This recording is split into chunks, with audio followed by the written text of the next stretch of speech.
اور مکڑی کا جالا پھونک سے بھی اڑ جاتا ہے. تو مکڑی کا جالا بیچ میں، حضور وہ تو پہنچ گئے، ذرا جھک کر کے دیکھیں گے تو وہ تو ہمیں پکڑ لیں گے. اب یہ وقت تربیت ہے، اور وہ تربیت جو محبوب نے اپنے اس عظیم صحابی کی فرمائی، اس تربیت کو میرے رب کریم نے قرآن مجید میں بیان فرمایا. حضور فرماتے ہیں، رب فرماتا ہے کہ فرمایا محبوب نے، فرمایا لا تحزن، ابو بکر گھبرانا. یہ ایک موقع ہوتا ہے جب انسان کو گھیر لیتی ہیں مشکلات چاروں جانب سے، اور جو بھی آتا ہے وہ اسے مایوس ہی کرتا ہے، لیکن حالات کے سہمے ہوئے لوگوں کو بتا دو حالات بدل جاتے ہیں، ایک جیسے نہیں رہتے. کہا لا تحزن، ابو بکر گھبرانا. کیوں؟ ہماری فوجیں آ کے انہیں پکڑ لیں گی، یا اندر ہمارے پاس کوئی ایسا اسلحہ موجود ہے کہ ہم ان پر چھوڑ دیں گے تو یہ مر جائیں گے. لا تحزن، ابو بکر گھبرائیے مت. کیوں نہ گھبرائیے؟ اس لیے کہ ان اللہ معنا، بے شک اللہ ہمارے ساتھ ہے.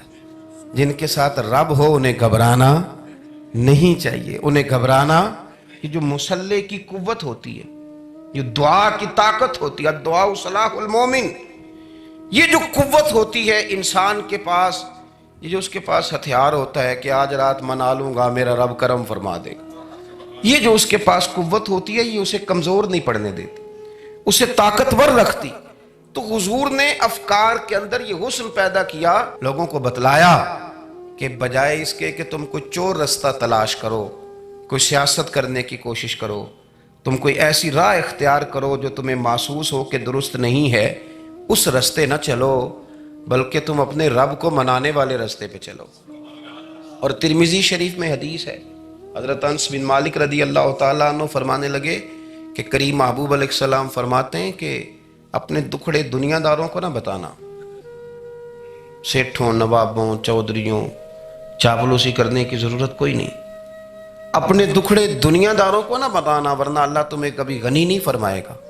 فرمایا اپنے دکھ اپنے رب کریم کی بارگاہ میں عرض کرنا، جلدی یا دیر سے اللہ تمہیں لوگوں سے بے نیاز کر دے گا. تربیت فرمائی. ہم لوگوں نے تیزی سے اپنے آپ کو کمزور کیا ہے. توجہ کا مرکز دنیا دار. وہ اکبر الہآبادی نے کہا تھا کہ مصیبت میں بھی اب یاد خدا ہم کو نہیں آتی، دعا منہ سے نہ نکلی جیبوں سے عرضیاں نکلی. اب بھی نہ لوگ درخواستیں جمع کراتے ہیں، دعائیں نہیں کرتے. تو بھائی ایک تو یہ کہ توحید باری تعالیٰ کے بارے میں اصل نظریات، افکار کا حسن، پاکیزگی، اور آپ کا اپنے رب کی جانب پورا توجہ کرنا. ہمارے ہاں اب تو خیر کرامتیں فیس بک پہ آتی ہیں اور لوگ اس کا سوال بھی بڑا تگڑا کر کے کرتے ہیں. اور جو بچے چھوٹے موٹے ہماری طرح طالب علم ہوتے ہیں، کچھ کتابیں پڑھنے والے دین کے، وہ کئی دفعہ الجھ جاتے ہیں کہ اب اس کو ٹیلی کیسے کریں، ساتھ کیسے جوڑیں. ایسی کرامتیں اور کرامت بیان کرنا بھی لوگوں نے ذمہ داری سمجھ لیا ہے. حالانکہ جڑے محرم راز حقیقت دے وہ تے راز حقیقت کھول دے ہی نہیں. اے جنہ ویکھیا نہیں او کرن گلاں، جنہ ویکھ لیا او تے بول دے ہی نہیں، تو بات ہی نہیں کرتے. تو کرامت نا جوڑ جاڑ کے نا کہیں فٹ کی جاتی ہے. آپ کو بخاری مسلم میں حدیث ملے گی، کوئی بھی ایسی اوہام پرستی، کوئی بھی ایسا نظریہ، کوئی بھی ایسی بات جو ذہن کو منتشر کرے. یعنی ابھی تک لوگ کہہ دیتے ہیں ہمارے کہ وہ کالی بلی رستہ کاٹ گئی تھی. تو معاملہ بڑا، میں ملتان شریف پہنچا تو مجھے وہاں ایک میرے سنگی کہنے لگے، بڑا پرانا ان سے ربط ہے، کہنے لگے کہ میں نے آج نہ تجربہ کیا ہے، ویسے واقعی کالی بلی رستہ کاٹی ہے تو مشکل ہو گئی ہے. میں نے انہیں کہا کہ آپ کا تجربہ سجدہ صاحب کا محتاج ہے، آپ کو دوبارہ سے تجربہ کرنا چاہیے. خدا کے بندے، کالی بلی رستہ کاٹ جائے تو مشکل ہوتی ہے، تو میرا تو سارے رستے، کئی کالی گاڑیاں رستہ کاٹ گئی ہیں، اب کیا کیا جائے. یہ کمزوری ہے. افکار میں کمزوری نہیں پیدا کریں، کچا پن نہ پیدا کریں، آپ مضبوطی لائیں. بخاری مسلم میں آپ کو حدیث ملے گی، سرور کائنات علیہ السلام کے صاحبزادے جناب ابراہیم علیہ السلام وصال فرما گئے، اور کیفیت یہ تھی کہ انہوں نے حضور کی مقدس گود میں آخری سانس لیا. داڑھی مبارک محبوب کی آنسوؤں سے بھر گئی. حضرت انس کہتے ہیں عرض کی یا رسول اللہ آپ بھی آنسو بہاتے ہیں؟ فرمایا میرا بیٹا گیا ہے تو آنسو نکل آئے ہیں، ورنہ میری زبان پہ وہی جاری ہے جس سے میرا رب راضی ہوتا ہے۔ اسی دن نا، جس دن سرکار کے صاحبزادے کا وصال ہوا، اسی دن سورج کو گرہن ہو گیا۔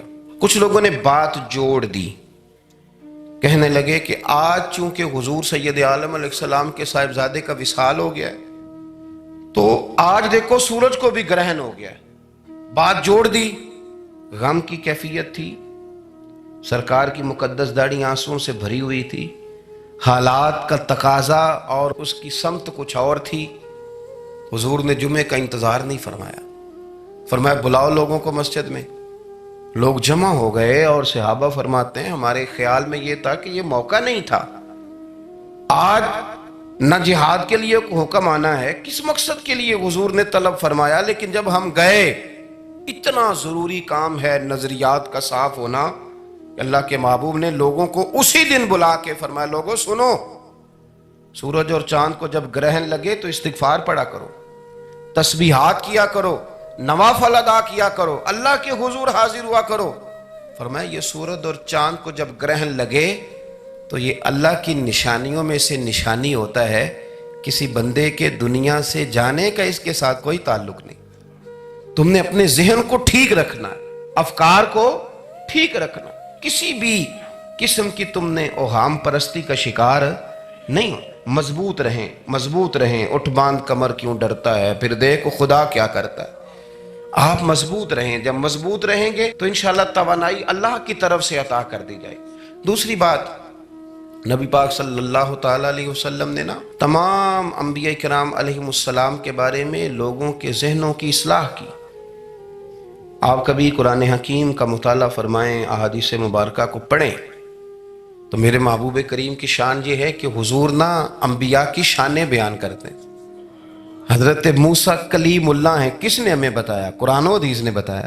شانیں بیان کی نبیوں کی، عظمتیں بیان کی۔ حضرت ابراہیم خلیل اللہ ہیں، یہ ہمیں قرآن نے بتایا، حضور نے بتایا، لیکن ساتھ ہمیں یہ بھی بتایا کہ ہیں یہ اللہ کے بندے، ہیں یہ اللہ کے رسول۔ نبی پاک صلی اللہ تعالیٰ علیہ وسلم نے افکار اور نظریات انبیاء کے بارے میں لوگوں کے درست فرمائے۔ مجموع الزوائد میں حضرت مولا علی شیر خدا رضی اللہ تعالیٰ عنہ کی حدیث مروی ہے، ایک بدو آ گیا حضور کی بارگاہ میں کچھ مانگنے کے لیے۔ مولا کائنات رضی اللہ تعالیٰ عنہ فرماتے ہیں سرکار جب کسی بات کا جواب نہ دینا چاہتے تھے تو خاموش ہو جاتے تھے، کچھ دیر خاموش رہتے تھے، اور حضور کا خاموش رہنا بھی ہمارے محدثین نے محفوظ کیا ہے۔ اقسام حدیث میں سے ایک حدیث ہے جسے حدیث تقریری کہا جاتا ہے، وہ حدیث ہے جس میں حضور خاموش رہے، کوئی کام کیا گیا تو سرکار خاموش رہے۔ حضرت مولا علی کہتے ہیں حضور نہ خاموش ہو گئے، لیکن چونکہ دیہاتی تھا، سادہ تھا، اس نے جب بار بار گفتگو چھیڑنا چاہی تو پھر حضور نے فرمایا چل پھر مانگ لے کیا مانگتا ہے، مانگ لے پھر کیا مانگتا ہے، کر سوال۔ دیہاتی تھا، سادہ آدمی تھا۔ مولا کائنات فرماتے ہیں ہمیں یوں لگا کہ اب نہ یہ آخرت اپنی سوار جائے گا، جنت کا سوال کرے گا، لیکن بڑا ہی سادہ تھا۔ مانگنے پہ بھی آیا تو کیا مانگا؟ کہنے لگا یا رسول اللہ صلی اللہ علیہ وسلم میں نے سفر کرنا ہے، مجھے ایک اونٹنی عطا کر دیتے۔ حضرت سلطان باہو سے کسی نے کہا کہ بڑے لوگ مرید ہوتے ہیں، تو فرمانے لگے رابطہ طالب کوئی نہیں ملے، جو ملے طالب زرد آؤ۔ تو بہت سارے لوگ ایسے آتے ہیں جو کامل شیخ کے پاس بھی آ کے کہتے ہیں دکان کوئی نہیں چلتی، یہ تو کسی سیٹ سے مشورہ کر لیتے، کاروبار چلانے کا آپ کو ڈھنگ بتا دیتا۔ یہ یہاں آ کے بھی آپ نے یہی سوال کیا، یہاں پہنچ کے بھی یہی سوال۔ تو نبی پاک صلی اللہ تعالیٰ علیہ وسلم سے کہنے لگا ایک اونٹ دے دیں آنے جانے کے لیے۔ حضرت علی کہتے ہیں ہمیں بڑا افسوس ہوا، یار تو آیا کہاں پہ ہے اور تو مانگ کیا رہا ہے؟ تو بارگاہ دیکھ اور اپنا سوال دیکھ، تو کہاں کھڑا ہے، کیا مانگ رہا ہے؟ حضور مسکرائے اور مسکرا کر کے فرمایا کہ اونٹ تجھے دیا، چل کچھ اور بھی مانگ لے۔ حضرت علی کہتے ہیں ہم نے کہا اب جنت مانگے گا یہ حضور سے؟ تو بڑا ہی بھولا تھا، کہنے لگا جی اگر آپ کچھ اور بھی دینا چاہتے ہیں تو اونٹ پہ ڈالنے کے لیے کجاوا بھی دے دیں۔ تو حضرت مولا علی شیر خدا فرماتے ہیں ہمیں پھر بڑا افسوس ہوا کہ یار دیکھو اتنا چانس ملا ہے، پھر کھو دیا ہے۔ رسول کریم علیہ السلام بھی مسکرائے، اور سرور کائنات کی جو مسکراہٹ ہوتی تھی وہ نہ خوشیاں تقسیم کرتی تھی۔ اعلیٰ حضرت رحمۃ اللہ علیہ فرماتے ہیں جس کی تسکین سے روتے ہوئے ہنس پڑے، جس کی تسکین سے روتے۔ اب یہاں سوال پیدا ہوتا تھا کہ پھر اس مسکراہٹ کے لیے تو انتظار کرنا پڑتا ہوگا کہ حضور مسکرائیں تو روتے ہوئے ہنسیں، تو اگلا شعر بھی ہے اور جواب بھی ہے۔ فرمانے لگے جس کی تسکین سے روتے ہوئے ہنس پڑیں اس تبسم کی عادت پہ لاکھوں سلام۔ یہ تو عادت ہے حضور کی، یہ تو عادت ہے مسکراتے رہنا۔ تو حضور بھی زیر لب مسکرائے۔ تیسری دفعہ میرے کریم نے پھر فرمایا چل مانگ لے کچھ، تجھے ایک چانس اور دیتے ہیں۔ پر مولا کائنات فرماتے ہیں بڑا ہی بھولا تھا، تیسرا چانس ملا، گویا گولڈن چانس ملا، لیکن پھر بھی وہیں کا وہیں رہ گیا۔ کہنے لگا ٹھیک ہے، اگر آپ کچھ اور بھی دینا چاہتے ہیں تو میرا سفر لمبا آنے جانے کا خرچہ بھی دے دے۔ اللہ اکبر۔ اب حضور عقائد کی بابت بتانے لگے کہ رسالت کے بارے میں، محبوب کے بارے میں عقیدہ کیسا ہونا چاہیے۔ تو حضور علیہ السلام فرمانے لگے تجھ سے تو وہ بنی اسرائیل کی بڑھیا ہی اچھی تھی۔ یا رسول اللہ صلی اللہ علیہ وسلم کون سی؟ تو حضور فرمانے لگے جناب موسیٰ علیہ السلام کو حکم ہوا ہجرت کریں، تو آپ جانے لگے، تو پھر ارشاد خداوندی ہوا کہ جہاں حضرت یوسف علیہ السلام مدفون ہے، آپ کا مزار پر انوار ہے، اگر آپ کو جانا ہے تو پھر ان کے تابوت کو بھی آپ نکال کر کے ساتھ لے جائیں۔ حضرت سیدنا موسیٰ علیہ السلام نے لوگوں سے پوچھا تمہیں پتہ ہے جناب یوسف کا مزار کہاں ہے؟ کسی کو نہیں پتا۔ ایک بوڑھی اماں ہے ضعیف العمر، اس کو خبر ہے۔ حضرت موسیٰ علیہ السلام نے اس سے کہا اماں تو بتائے گی کہ حضرت یوسف کا مزار کہاں ہے؟ تو کہنے لگی بتاؤں گی پر مفت نہیں بتاؤں گی۔ یہ حضور بیان کر رہے ہیں، بتاؤں گی پر فری میں نہیں بتاؤں گی، میں نا مفت تھوڑی بتاؤں گی۔ فرمایا چل تو اپنی قیمت بتا بتانے کی۔ تو کہنے لگی میں اس شرط پہ جناب یوسف کے مزار کا پتہ بتاؤں گی کہ آپ مجھے جنت میں وہ والا گھر دیں گے جس کے پڑوسی جناب موسیٰ علیہ السلام ہو۔ آپ کے پڑوس میں گھر چاہیے۔ تجھ سے تجھی کو مانگ کے میں نے مانگ لی ساری کائنات، وہ والا مکان چاہیے جس کے پڑوسی آپ ہوں۔ تو حضرت موسیٰ کلیم فرمانے لگے اماں چل جنت مانگ، تو نبیوں کے قریب مکان مانگ رہی ہے، وہ تو بڑا اونچا درجہ ہوگا، تو بڑی دور پہنچ گئی، اتنی بڑی سوسائٹی میں پلاٹ مانگ لیے، وہاں پہنچ گئی۔ تو بوڑھی کہنے لگی ٹھیک ہے، پھر اگر یہ معاملہ ہے تو پھر ختم ہو گئی بات، اگر آپ نہیں بتاتے تو جائے میں بھی نہیں پتہ بتاتی۔ جب وہ اڑ گئی، ٹھہر گئی، اور اڑی بھی کس طرح، یہ بھی میرے اللہ کی توفیق، میری طلب بھی تو تیرے کرم کا صدقہ ہے، میری طلب بھی تو تیرے کرم کا صدقہ ہے، یہ پاؤں اٹھتے نہیں بلکہ یہ اٹھائے جاتے ہیں۔ تو وہ کہنے لگی میں نہیں پھر بتاتی، آپ کسی اور سے پوچھ لیں۔ جناب موسیٰ خاموش ہوئے تو ارشاد خداوندی ہوا کلیم اپنے پڑوس میں مکان دینے کا وعدہ آپ کر لیں اور مکان انہیں میں عطا کر دوں گا۔ تو حضور سید عالم صلی اللہ تعالی علیہ وسلم نے اس بدو کی موجودگی میں تربیت فرمائی صحابہ کی، یہ چیزیں بھی حضور نے عطا فرمائی۔ لیکن جب تمہیں کہا جائے مانگو تو پھر یہ کریم رسول کا دروازہ ہے، مانگیں گے مانگے جائیں گے اور منہ مانگی پائیں گے، سرکار میں نہ لا ہے نہ حاجت اگر کی۔ تو افکار کا حسن، نظریات کی پاکیزگی، ہمارے ہاں نا آج کل جو ہمیں لیکچر دیے جاتے ہیں نا، بالخصوص جو طلباء سائنس پڑھتے ہیں، تو وہ جب سوالات اٹھاتے ہیں تو اس میں کچھ ایسی چیزیں بھی آتی ہیں، یہ ابھی کورونا کے حالات جب پچھلے دنوں چل رہے تھے تو اس وقت 2-3 قسم کے لوگ ہوئے۔ ایک تو وہ ہوتے ہیں جو بالکل ہی ڈرتے، کہتے ہیں وہ چھوڑو جو ہوگا دیکھا جائے گا، اور ایک وہ ہوتے ہیں جو اتنا ڈرتے ہیں کہ بیچارے اپنے سائے سے بھی ڈرنے لگ جاتے ہیں۔ تو یہ دونوں باتیں جو ہیں یہ درست نہیں ہیں۔ درست کیا ہے کہ آپ احتیاط بھی کریں گے پر بھروسہ اپنے رب کریم کی ذات پر کریں گے، بھروسہ اللہ۔ تو لوگوں کو ڈرایا جاتا ہے اور جو خوف پھیلایا جاتا ہے ہمارے ہاں وہ بڑا عجیب قسم کا انداز ہے، قبر کو کھڑکی کوئی نہیں ہوتی، دروازہ کوئی نہیں ہوتا، آکسیجن کیسے جائے گی۔ یا آپ کبھی ٹویٹر پر مختلف بڑے لوگوں کے پیغامات دیکھیں تو موت کے بارے میں جب وہ چیزیں شیئر کرتے ہیں تو عجیب سا رنگ اس کا محسوس ہوتا ہے کہ اللہ جانے یہ بیچارہ کہاں کھڑا ہو گیا ہے، اور خوف، اور لوگ اس کا ذہن بنا کے ڈرتے ہیں. ڈرنا چاہیے، ضرور ڈرنا چاہیے، لیکن ایک بات یاد رکھیں، حضرت مولا علی فرمایا کرتے تھے کہ ڈرنا تو اپنے اعمال سے چاہیے اور ان کو درست کرنا چاہیے. ڈرنا تو اس چیز سے چاہیے کہ کیا ہم نے وہ رستہ اختیار کیا ہے جو قبر کو بالکل تنگ کر دے گا، جو جہنم کے گڑھوں میں سے گڑھا بنا دے گا.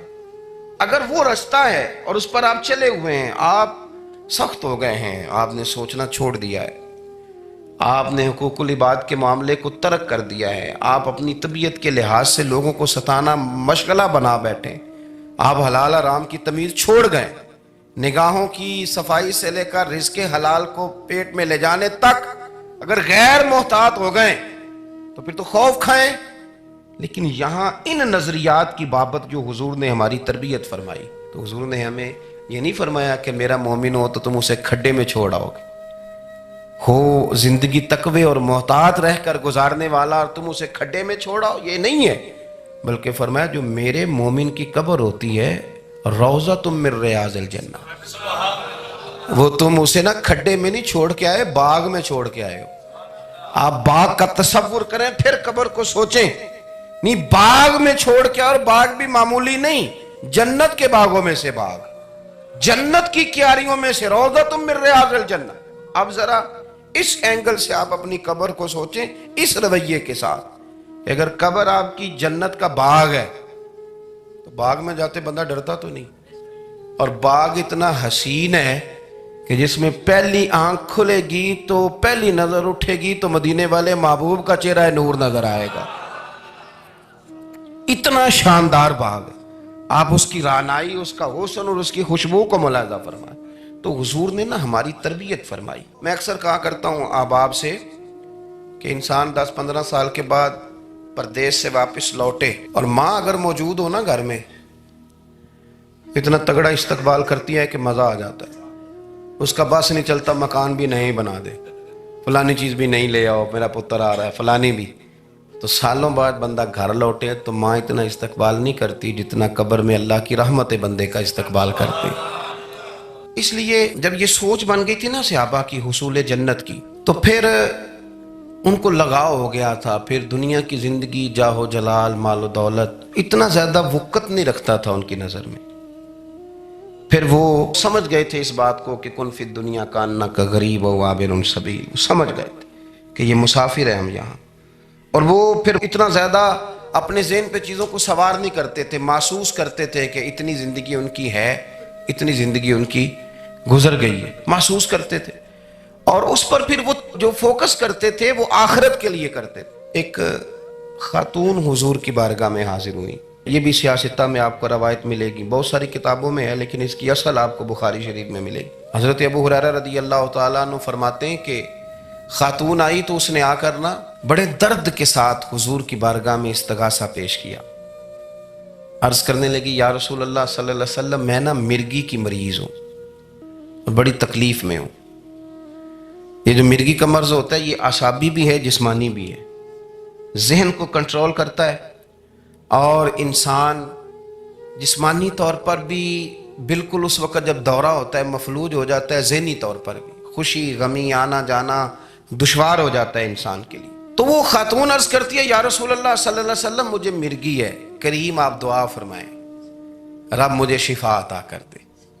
حضور دعا فرما دیا کرتے، اللہ تعالیٰ نے میرے محبوب کے وجود کو شفا بنایا تھا. لعاب دہن مولا علی کی آنکھوں پہ لگائیں تو رب کریم فوراً شفا عطا فرمائے. لیکن حضور نا تربیت جب کرتے نا، تربیت لوگوں کے بیچ، تو پھر نظریات کو، عقائد کو، افکار کو حضور غسل دیتے، وضو کراتے. یہاں بھی سرکار نے صحابہ کے بیچ اس خاتون سے گفتگو فرمائی اور حضور فرمانے لگے اگر تو کہے تو میں دعا کرتا ہوں رب تجھے شفا دے دے گا. حضور فرمانے لگے اگر تو کہے میں دعا کرتا ہوں اللہ شفا دے گا. اور فرمایا اگر تو کرے صبر تو میرا وعدہ ہے رب بغیر حساب کتاب جنت عطا کرے گا. اب یہ سوچ ہے، یعنی ہمیں جب چانس ملتا ہے دنیا اور آخرت میں چیزوں کو عکس کرنے کا تو آپ نظر دوڑا لیں دائیں بائیں کہ لوگوں نے توجہات کہاں اپنی مرکوز کی ہوئی. حضور نے فرمایا اگر تو کہے تو رب کریم ہے وہ شفا دے گا، میں دعا کروں گا. اور اگر تو صبر کرے، مانا کیا، کہ اگر تم مرغی کے ساتھ ہی گزارا کرے، اس کے ساتھ ہی وقت بتائے، تو پھر رب تجھے جنت دے گا۔ یہ سمجھ لیں بات، اس پر غور کریں۔ وہ جو بیماری کو رحمت کہا گیا تو یہاں اس کا عملی مظاہرہ ہونے جا رہا ہے۔ حضور فرمانے لگے گر تو صبر کرے تو رب جنت دے گا۔ صحابہ کہتے ہیں اس بوڑھی نے 1 منٹ نہیں لگایا سوچنے کے لیے، فوراً عرض کرنے لگی، گویا عرض کرتی ہے حضور تھوڑی سی تو زندگی ہے، میں مرغی کے ساتھ ہی گزارا کر لوں گی، آپ دعا کریں رب مجھے جنت عطا کر دے، ہاں میرے لیے جنت کی دعا کر دیں۔ تو صحابہ فرماتے ہیں حضور نے دعا کر دی، گویا وعدہ ہو گیا جنت کا۔ وہ عرض کرتی ہے یا رسول اللہ صلی اللہ علیہ وسلم، جب مرغی ہوتی ہے تو میرے وجود سے کپڑا ہٹ جاتا ہے، ستر کا مسئلہ بنتا ہے، اس کے لیے آپ ضرور اللہ کے حضور عرض کریں۔ تو سرکار نے دعا کر دی۔ صحابہ فرماتے ہیں کہ وہ دیر تک موجود رہیں، دیر تک، حضرت عثمان غنی کے زمانہ مبارکہ تک وہ بوڑھی موجود رہیں۔ جب بھی انہیں مرغی ہوتی تھی کپڑا اپنی جگہ پہ موجود رہتا تھا، اور جب ہم سے کوئی کسی جنتی کو دیکھنے کا سوال کرتا تھا تو ہم کہتے تھے اس بوڑھی کو دیکھ لو، اسے دنیا میں ہی حضور نے جنت کی بشارت عطا فرما۔ تو جو سمجھنے کی بات ہے وہ یہ ہے توحید، رسالت، قبر، حشر، اس کے بارے میں اپنے نظریات کو صاف ستھرا رکھیں۔ وقت تیزی سے بیت رہا ہے، وقت جو اپنی اس کی سپیڈ ہے اس کے ساتھ وہ گزر رہا، قریب ہوتے جا رہے ہیں لوگ قبر کے، آخرت کے۔ کرنے کا کام یہ ہے کہ ہمارے نظریات وہ ہوں جو ہمیں رسول کریم نے عطا فرمائے۔ حضرت فاروق اعظم رضی اللہ تعالیٰ عنہ جیسے دلیر آدمی حضور کے مقدس وجود پر موٹے بان کی چارپائی کے نشان دے کے جب روئے ہیں تو حضور نے وہاں بھی تربیت فرمائی ہے۔ فرمایا عمر کیا تم پسند نہیں کرتے کہ اللہ آخرت کی ساری شانیں ہمیں ہی عطا کرے، اور دنیا میں ہم تھوڑی سی مشکل دیکھ لیں تو ان چیزوں کو ہم نے سمجھنا ہے۔ یہ چیزیں ہمیں جینے میں آسانی پیدا کریں گی، ہمارے لیے مددگار ثابت ہوں گی، ہمارے افکار کو یہ تازہ رکھیں۔ پھر بہت زیادہ الجھاؤ، بہت زیادہ پریشان ہونا، بہت زیادہ ڈپریشن کا شکار ہونا، بہت زیادہ ہمارا دنیاوی معاملات کے اندر تفکر کرنا، یہ ہمیں کمزور نہیں کرے گا بلکہ ہم توانا رہیں گے۔ اللہ کے حضور دعا ہے مالک کریم کہی ہوئی باتوں کو قبولیت کا درجہ عطا فرمائے۔